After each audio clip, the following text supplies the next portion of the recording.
వర్తమానం కొరకై బలులో యోగ్యంగా పాల్పొందుటకు సహవాసమును దీవించమని ప్రార్థిస్తున్నాం. నీ ప్రజలైన వారిని త్వరపెట్టి తీసుకురమ్మని ప్రార్థించున్నాం. ప్రేమగల తండ్రి, మీ దాసునికి సహాయపడుము. ప్రయాణములో సార్వత్రిక సంఘములో సకల పరిశుద్ధుల కొరకు ఈ ప్రభుదినం పరిచర్య నిమిత్తమై నిలవబడుతున్న మీ దాసుల కొరకు, ఆయా స్థలాలకు పరిచర్యకు వెళ్ళిన వారి కొరకు, ప్రభా పంపబడిన వారందరి నిమిత్తమై నిలవబడుతున్న మీ దాసులందరి కొరకు ప్రార్థన చేస్తున్నాం.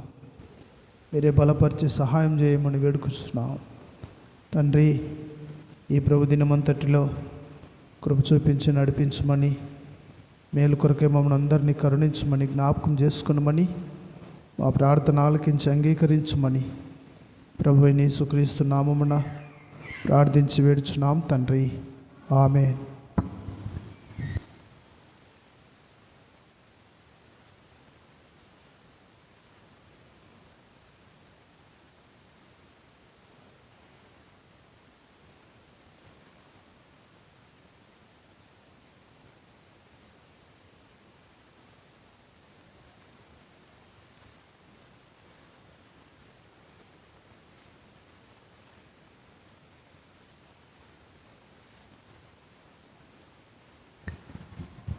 పాట సంఖ్య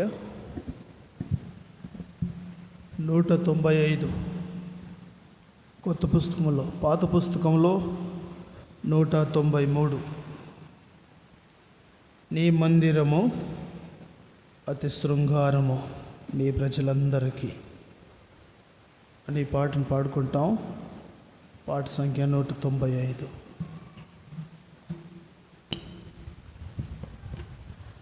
నీ మందిరము అతి శృంగారం ప్రజలందరికీ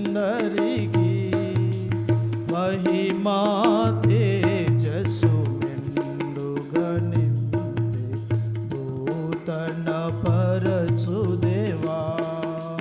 మహిమా తేజస్సు మెండుగా నింపే నూతన పరచు దేవా.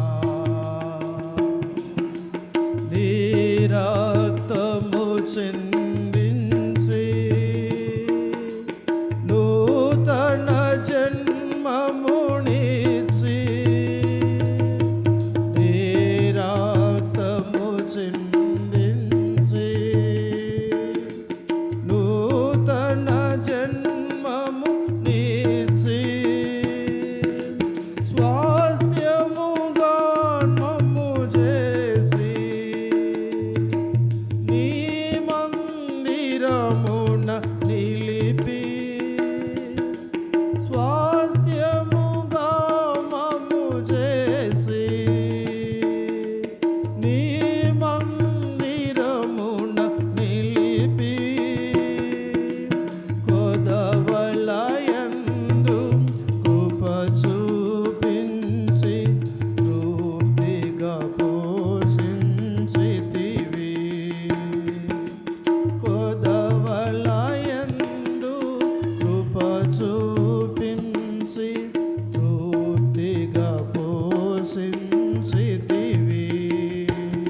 మహిమా తేజస్సు మెండుగా నింపి నూతన పరచు దేవా. మహిమా తేజస్సు మెండుగా నింపి నూతన పరచు దేవా. ఈ మందిరములో దొరుకున్ నిత్యానందము నిరతం. ఈ మందిరములో దొరుకున్ నిత్యానందము నిరతం. శోధన శ్రమలయందు కదలక స్థిరముగా నిలచు. శోధన శ్రమలయందు కదలక స్థిరముగా నిలచు. అంతములేని అద్భుతమైన ఆదరణ పొందెదము. అంతములేని అద్భుతమైన ఆదరణ పొందెదము. మహిమా మహిమా మహిమా నీకే. మహిమా మహిమా మహిమా నీకే. నీ మందిరము అతి శృంగారం ప్రజలందరికీ. మహిమా తేజస్సు నిండుగా నింపి నూతన పరచు దేవా. మహిమా తేజస్సు నిండుగా నింపి నూతన పరచు దేవా. కోల్పోతిమి నీ మహిమను మాతిక్రమముల వలన. కోల్పోతిమి నీ మహిమను మాతిక్రమముల వలన.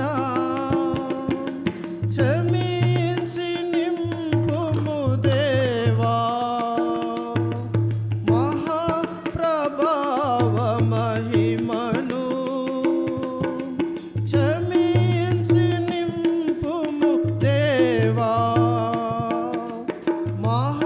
మహాప్రభావ మహిమను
మమ్ము సజీవరాల వలె నుంచి కట్టుము ఆత్మ మందిరము నింపుము అధిక మహిమను కట్టుము ఆత్మ మందిరము నింపుము అధిక మహిమను యుగ యుగములకు ఘనత మహిమ నీకు కలుగును గాక యుగ యుగ మహిమ ఘనత నీకు కలుగును గాక మహిమ మహిమ మహిమ నీకే మహిమ మహిమ మహిమ నీకే నీ మందిరము అతి శృంగారం ప్రజలందరికీ మహిమా తేజస్సు నిండుగా నింపి నూతన పరచు దేవా మహిమా తేజస్సు నిండుగా నింపి నూతన పరచు దేవా.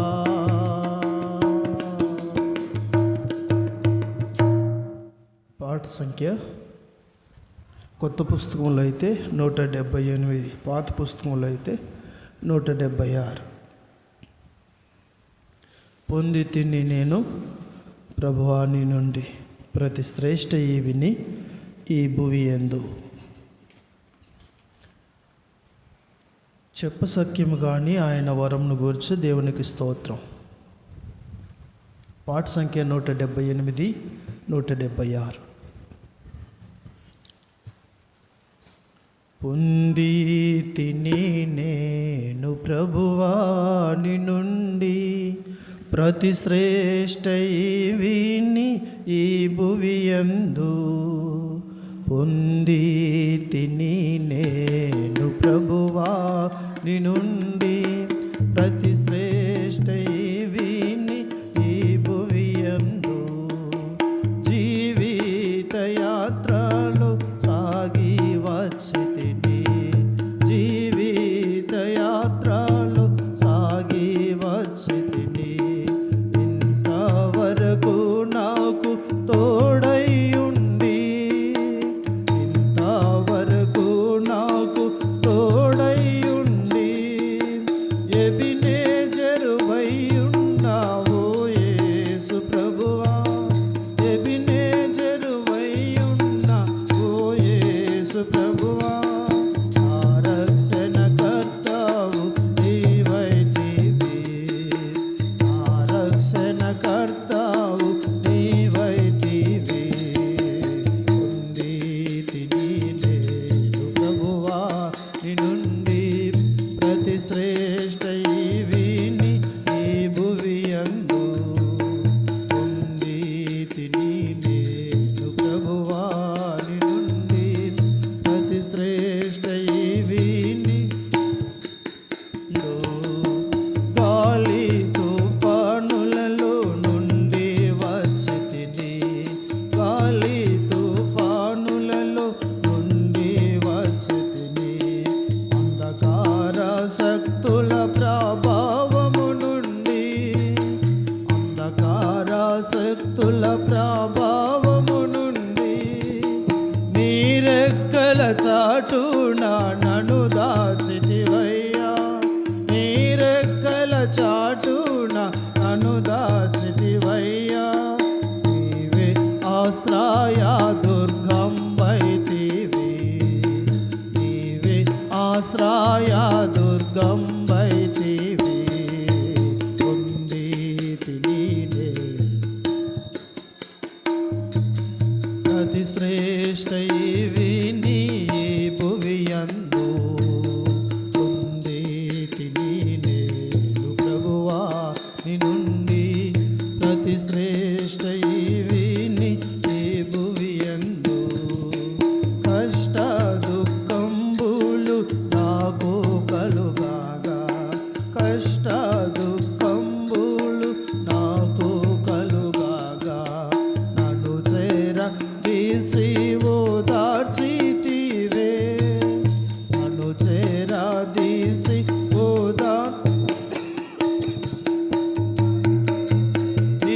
నిరాశలయందు నా ప్రభువా భయభీతి నిరాశలయందు నా ప్రభువా బహుగా ధైర్యంబు నాకు సగీతివి బహుగా ధైర్యంబు నాకు సగీతివి పొందేటి నీనేలు ప్రభువా నీ నుండి ప్రతి శ్రేష్ఠ ఇవి నీ భువియందు పొందేటి నీనేలు ప్రభువా నీ నుండి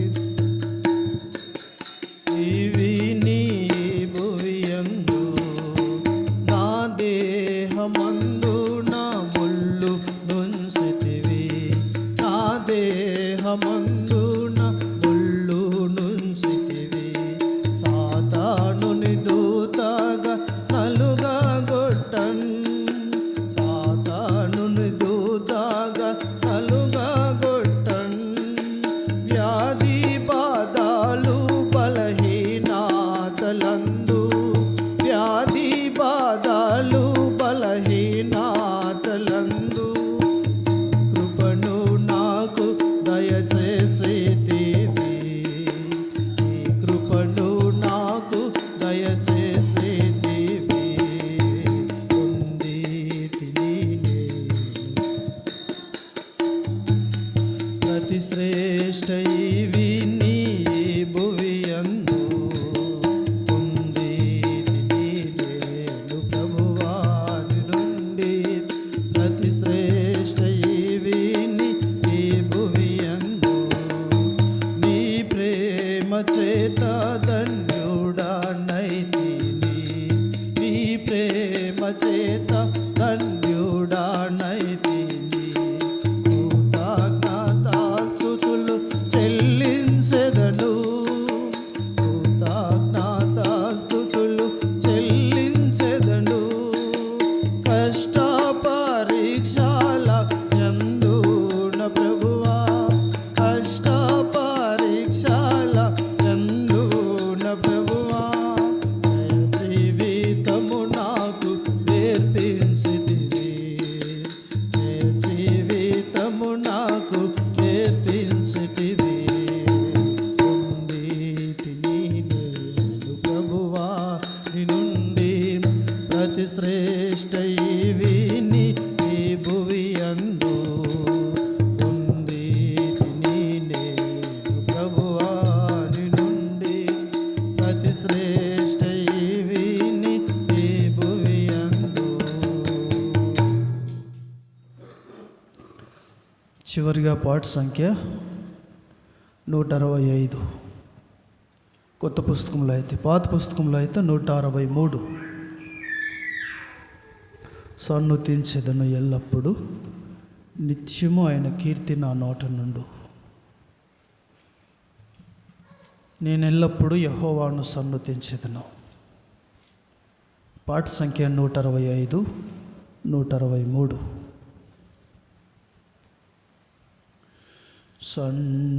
సన్నుతించెదను ఎల్లప్పుడు సన్నుతించెదను ఎల్లప్పుడు నిత్యము ఆయన కీర్తి నా నోట నుండు నిత్యము ఆయన కీర్తి నా నోట నుండు సన్నుతించెదను ఎల్లప్పుడు సన్నుతించెదను ఎల్లప్పుడు యెహోవా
స్థుతించెదను ఎల్లప్పుడూ.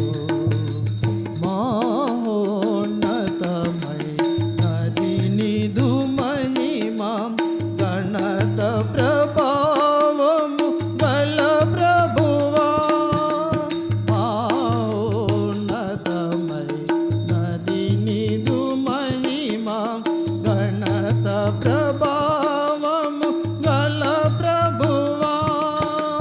తనివి తీరగ నిన్ను పూజింతు, తనివి తీరగ నిన్ను పూజింతు, తరగని నీ కార్యములాకై తప్పక నిన్ను స్తుతింతు. సన్నుతించెదను ఎల్లప్పుడూ, ఎల్లప్పుడూ. నీ సంకల్పము నెరవేర్చి నడిపించితివి గణముగను. నీ సంకల్పమును నెరవేర్చి నడిపించితివి గణముగను. నాకు ప్రభుడవై నా కాపరివై, నాకు ప్రభుడవై నా కాపరివై నా జీవితములో ఉన్నావు. నిజముగా నిన్ను పొగడెదను, సన్నుతించెదను ఎల్లప్పుడూ, సన్నుతించెదను ఎల్లప్పుడూ. నిత్యము ఆయన కీర్తి నా నోట నుండు, నిత్యము ఆయన కీర్తి నా నోట నుండు. సన్నుతించెదను ఎల్లప్పుడూ, సన్నుతించెదను ఎల్లప్పుడూ.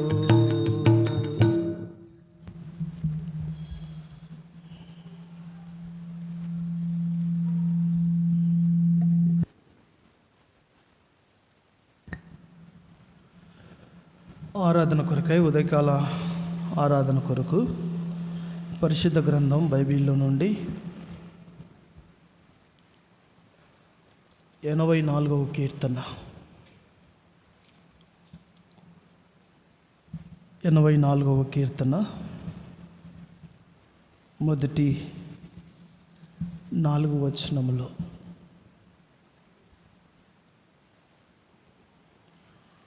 మార్చి చదువుకుంటాం. 84వ కీర్తన మొదటి 4 వచనములు మార్చి చదువుకుంటాం.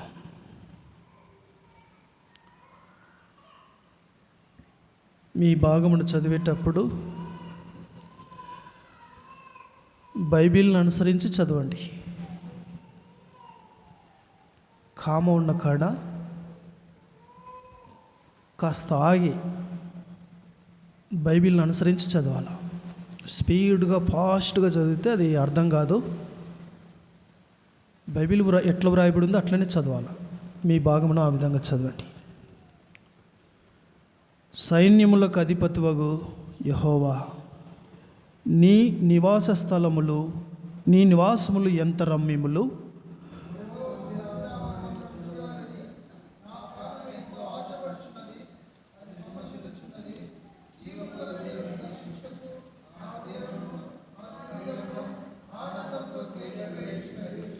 సైన్యములకు అధిపతివగు యెహోవా, నా రాజా, నా దేవా, నీ బలిపీఠం వద్దనే పిచ్చుకులకు నివాసము దొరికెను, పిల్లలు పెట్టుటకు వానకోవిలకు గూటి స్థలం దొరికెను.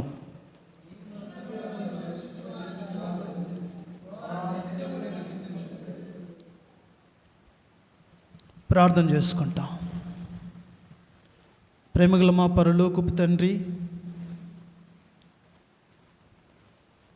మా ప్రభు అయిన యేసుక్రీస్తు నామమున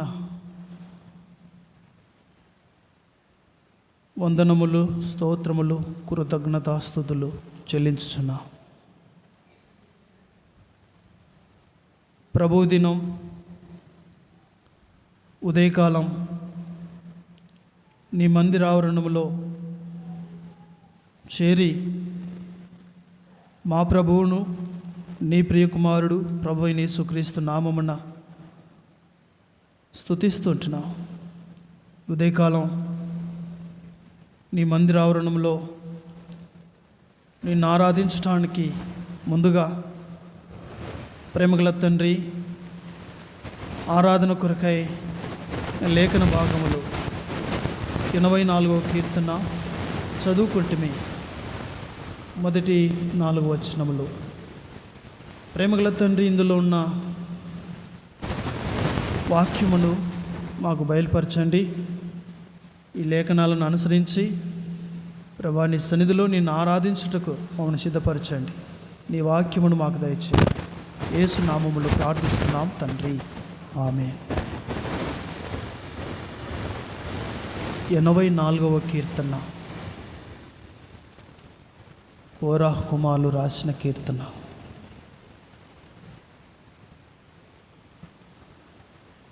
ఎనభై 84వ కీర్తనలో కోరాహు కుమారులు ఎవరు?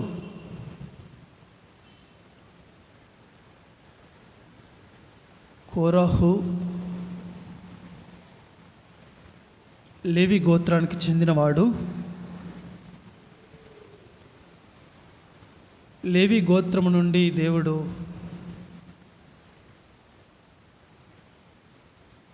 అహరోను కుటుంబాన్ని యాజకత్వం చేయడానికి దేవుడు ఎన్నుకున్నాడు. లేవి గోత్రములో నుండి అహరోను కుటుంబం యాజకత్వం చేస్తున్నారు దేవుని మందిరంలో.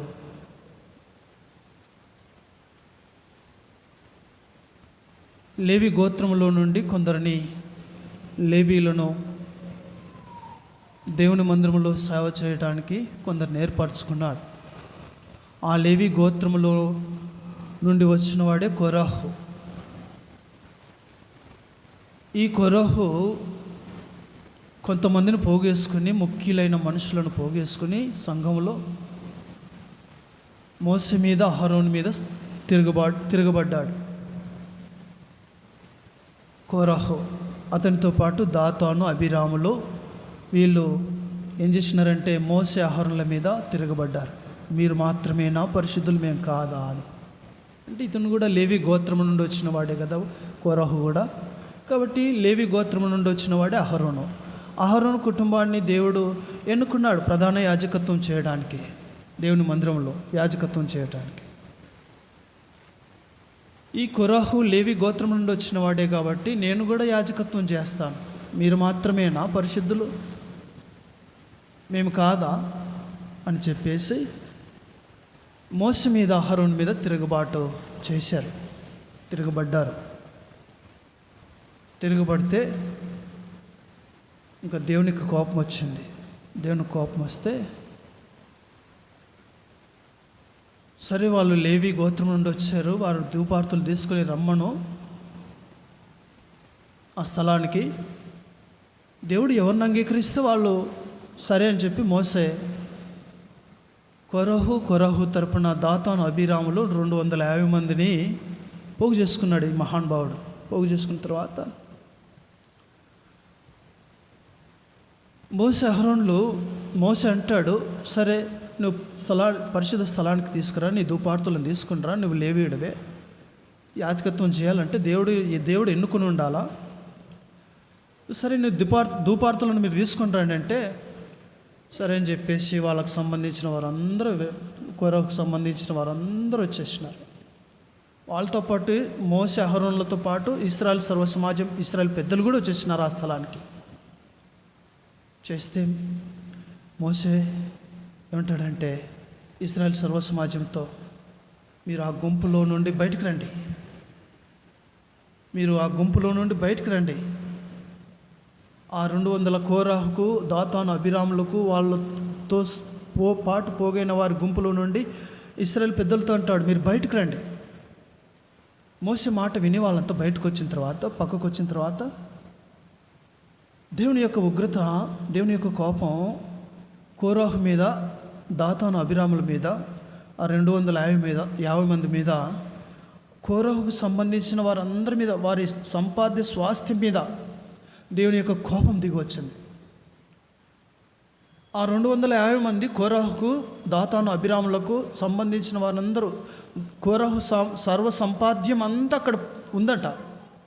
కోరాహు సంబంధించిన వారంతా అక్కడ ఉన్నారు, భార్య అందరూ. కోరాహు అంత సంపాద్యం అంతా అక్కడ ఉంటే దేవుని యొక్క కోపం దిగి వచ్చింది. వారు నిల్చున్న స్థలం అంతా నెరవిడిచి అట్లనే భూమిలోకి వెళ్ళిపోయినారు. 250 మంది కోరాహుకు సంబంధించిన భార్య, అతనికి సంబంధించిన స్వకీయ సంపాద్యం అంతా వెళ్ళిపోయింది భూమిలోకి.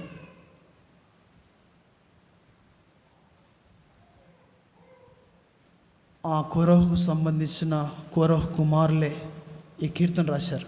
84 ఇంకా కొన్ని కీర్తనలు కూడా రాశారు. 84 కీర్తన వాళ్ళు రాసిన కీర్తన. వాళ్ళు ఎక్కడి నుంచి తప్పించబడ్డారు?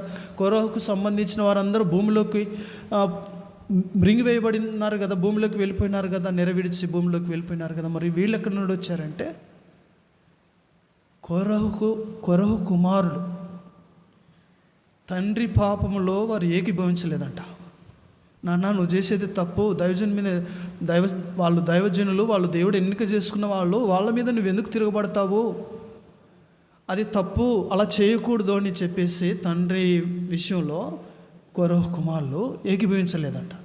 వాళ్ళ కుమారులు చెప్పినా, కుమారులు అడ్డగించిన ఆ మూర్ఖత్వం, ఆ యొక్క తిరుగుబాటుతనాన్ని కోరాహు మానుకోలే.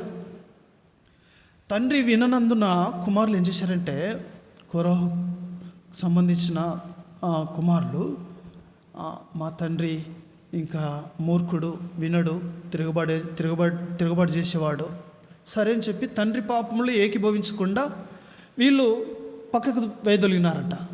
సరే వాళ్ళ ఇష్టం అని, ఆయన ఇష్టం అని చెప్పేసి కోరాహు కుమారులు పక్కకు తప్పుకున్నారు. తప్పు న్యాయమే అనాలా, తప్పును తప్పే అనాలా? పిల్లలు కానీ, తల్లిదండ్రులు కానీ, ఎవరైనా కానీ న్యాయం ఎటువైపు ఉందో అటువైపే మాట్లాడాలా. తప్పు ఎటువైపు ఉందో అటువైపు తప్పు అని చెప్పాలా. తండ్రి కానీ, కొడుకులు కానీ, పిల్లలు కానీ, ఇంకెవరైనా కానీ తప్పు తప్పే అని చెప్పాలా, సమర్థించుకోకూడదు. అదే మా నాన్న, మా వాళ్ళని కోరాహు కుమారులు కనుక ఆ దినమున సమర్థించుకుని ఉంటే వాళ్ళు కూడా భూమిలోకి వెళ్ళిపోయేవారు. కోరాహు పేరు ఇంకా లేకుండా పోయేది. మా నాన్న చేసేది తప్పే అన్నారు, తండ్రిని ఖండించారు, వద్దు నాన్న అట్ట చేయకూడదు అన్నారు, వినలేదు. మూర్ఖంగా ఇంకా విరోధంగా తిరుగుబాటు చేశాడు కోరాహు. భూమి నెరవిడిచి దేవుని ఉగ్రత కిందకు వచ్చారు, భూమిలోకి వెళ్ళిపోయారు. ఆ తండ్రి పాపంలో ఏకీభవించకుండా తప్పించబడిన వారు కోరాహు కుమారులు. 27వ అధ్యాయంలో వ్రాయబడింది. రండి, సంఖ్యాకాండం 27వ అధ్యాయం. సంఖ్యాకాండం 27వ అధ్యాయం చదువుకుంటా.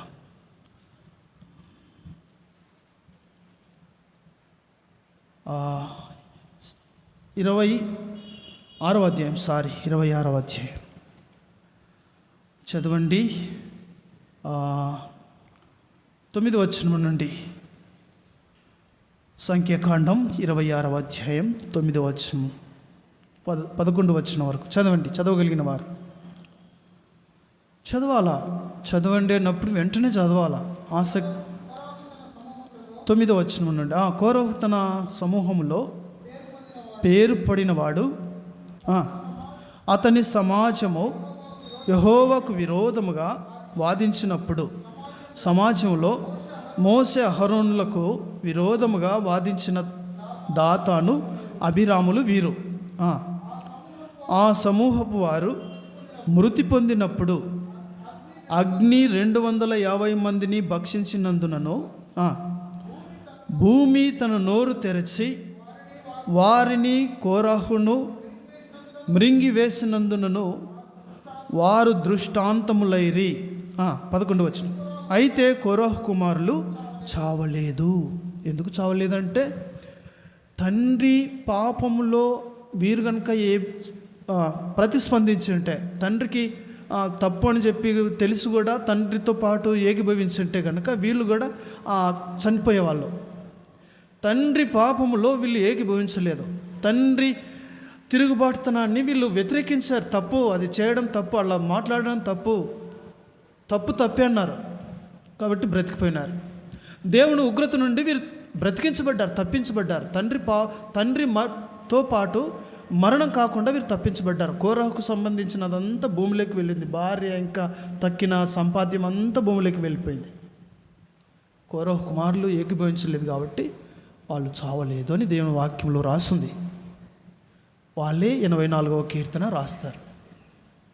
84వ కీర్తనలు ఏం రాస్తారంటే, రండి చదువుకుంటాం. 84వ కీర్తన 1 వచనం. సైన్యములకు అధిపతివగు యెహోవా, నీ నివాసములు ఎంత రమ్యములు. యెహోవా మందిర ఆవరణములను చూడవలనని నా ప్రాణము ఎంతో ఆశపడుచున్నది, అది సొమ్మసిల్లుచున్నది. సైన్యములకు అధిపతివగు యెహోవా. కోరహు కుమారులు రాస్తారు. ఎప్పుడు రాస్తారంటే కీర్తన వాళ్ళ తండ్రి భూమిలోకి వెళ్ళిపోయిన తర్వాత కొన్ని దినాలకు, కొన్ని సంవత్సరాలకు రాస్తారు ఈ కీర్తన. వాళ్ళ తండ్రి కోరహుకు సంబంధించిన వాళ్ళంతా భూమిలోకి వెళ్ళిపోయింటే ఈ కోరహు కుమారులు చావలేదని చదువుకున్నాం కదా. వాళ్ళు లేవి గోత్రానికి సంబంధించిన వారు. కోరహు కుమారులు లేవి గోత్రానికి సంబంధించిన వారు దేవుని మందిరంలో పరిచర్య చేయాలా. అయితే వాళ్ళ తండ్రి చనిపోయిన తర్వాత, ఆ కోరహుకు సంబంధించిన వారంతా చనిపోయిన తర్వాత ఈ కోరహు కుమారులంట ఇంకా ప్రజలు ఏమంటారంటే, మీ నాన్న మోసే మీద, అహరోను మీద, ఇశ్రాయేలు సర్వ సమాజం మీద సనిగినవాడు, ఈ తిరగబడ్డవాడు, మీ నాన్న ఇలాంటివాడు అలాంటివాడు. దేవుని మందిరంలో ఒక స్థానంలో ఉండాలి వీళ్ళు. వాళ్ళ తండ్రి చేసిన పాపాన్ని బట్టి ఆ స్థానం నుండి కోరహు కుమారులు కొంచెం ప్రజల చేత తిరస్కరించబడ్డారు. ఈ పరిశుద్ధ స్థలంలో పరిచర్య చేయగలిగిన వారు కొంత వాళ్ళ తండ్రి చేసిన పాపాన్ని బట్టి ఆ ప్రజలు కుమారులను, మీ నాన్న ఇట్లా అంటాడు, ఇట్లా చేసినాడు, మళ్ళీ మీరెందుకు దేవుని మందిరంలో, మళ్ళీ మీ నాన్నలాగా మీరు తిరగబడ్డాలనా అని చెప్పేసి ప్రజలు ఏం చేసినారంటే కొంత అనే మాటలను బట్టి ఏం చేసినారంటే కోరహు కుమారులు బాగా ఇదైపోయి, ఎందుకు ప్రజలు ఇలా మాట్లాడుతున్నారు, ఎందుకు ఇలా చేస్తూ ఉన్నారు, సరే ఎందుకు మేము సేవ చేయకూడదు, దేవుని మందిరంలోకి ఎందుకు వెళ్ళకూడదు. సరే కొంతకాలం ఏమైందంటే ప్రజలు అనే మాటలను బట్టి వాళ్ళు దేవుని మందిరంలో కొంత ఎడముగా ఉంటూ వచ్చినారంట. దేవుని మందిరానికి ఎడముగా పరిచర్య విషయంలో కానీ, దేవుని మందిరం విషయంలో కానీ కొంచెం ఎడబాటు కలుగుతూ వచ్చింది. అయితే కొంతకాలానికి కోరహు కుమారులు ఏం చేసినారంటే, అక్కడ వ్రాస్తాడు, ఇది 84వ కీర్తనలోనే కోరహు కుమారులు ఏం రాస్తారంటే, నీ బలిపీఠం వద్ద, అక్కడ ఏం రాయబడిందంటే 3వ వచనంలో, నీ బలిపీఠం వద్దనే పిచ్చుకలకు నివాసము దొరికెను. నీ బలిపీఠం వద్దనే పిచ్చుకలకు నివాసం దొరికెను. పిల్లలు పెట్టుటకు వానకోవిలకు గూటి స్థలం దొరికెను. పిల్లలు పెట్టుటకు వానకోవిలకు గూటి స్థలం దొరికెను. పిచ్చుకలు చూశారు కదా, పిచ్చుకలు చిన్నగా ఉంటాయి.